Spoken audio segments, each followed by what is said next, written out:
Nou de meeste mensen wat meer tiert ha en we een soort binnen zetten, wordt de hengelsport steeds populairder. Hengelsport in wezen die draait nog wel even wat extra voor mensen uit de regio. Hengelsport had altijd maar een paar dingen te maken. Dat is natuurlijk de mensen met de vrijwijzen. Nou, dat is er nou. En we met een mooi waar hebben. Nou, aan de weekend hier we schitterend mooi waar. En dan zie je toch wel dat de mensen hier uit de regio meer gaan visken. Vooral wat wij merkten van Heid, die wil even graag met de ben nemen voor de visken. Schip je even een 3 meter hengeltje met een paar snoertjes erbij. En daar is juist wel een verheging in de omzetting.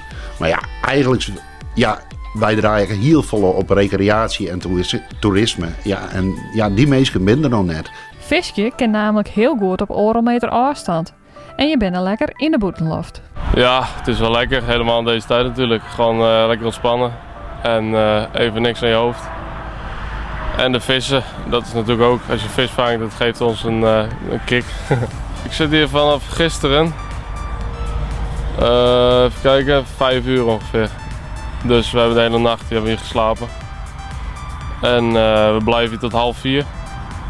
En dan gaan we weg. We vissen gewoon heel simpel. Met standaard montage en beetmelders. Dus als er een vis in zit, dan horen we het vanzelf. En opletten hoeven we dus eigenlijk niet. Voor de beginnende viskers het Karel wel een aantal tips. Ja, ik zeg ze altijd van bis mij de ben en begin gewoon eenvoudig. Gewoon een vast hengeltje, net voor niet een lietse ben, een werfhengeltje jaan. Want dan hing het daar het spul weer in de bem en daar weer in de rijden. Begin eigenlijk bij de basis. Een haken steek ik er even bij. Om natuurlijk even fatsoenlijk even het hekje even uit de bek waaien. En natuurlijk de visje weer zwemmen litten. Mijn maan biedt het sowieso beter.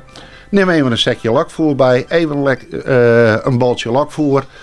Even een pijlootje even om het hekje heen. Vlak bij de groen. Daar binnen de meeste visken. En ook de hongerige visken. Ja, en dan heeft het meeste kans op biet. Dan het Rijnse vast of het visken van? Nee, nog niet. Maar anders gaan we volgende week maandag meer. Dus we hebben tijd genoeg.